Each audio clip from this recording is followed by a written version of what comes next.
Nakipaghiwalay na si Bonnie kay Ira dahil hindi na niya kayang tiisin ang masamang ugali nito.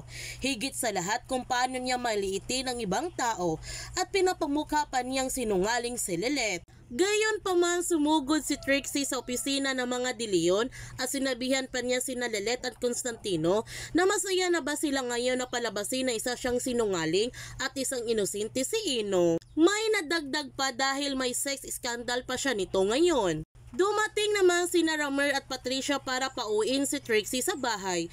Ngunit ayaw umuwi ni Trixie, patuloy pa rin ang kanyang pag-iskandalo at ito pa ang perfect time dahil nandito ang kanyang ama at si Lilet. Gusto na niyang tapusin ang gulo na ito. Pero bigla na lamang inatake sa puso si Ramir dahil sa nangyari. Lalapitan na sana ni Lilet ang kanyang ama dahil naawa siya nito. Ngunit pinigilan siya ni Patricia kasi wala siyang karapatan na hawakan si Ramir. Simula nung ipinagtanggol niya si Ino kaysa sa kanyang sariling kapatid. Nahihirapan na si Lilet sa sitwasyon ng kanyang pamilya na isinisi sa kanyang pagiging wasak sa pagkatao ni Trixie. At ngayon hindi niya magawang lapitan ang kanyang ama. Hanggang kailan itatago ni Constantino ang kanyang nalalaman?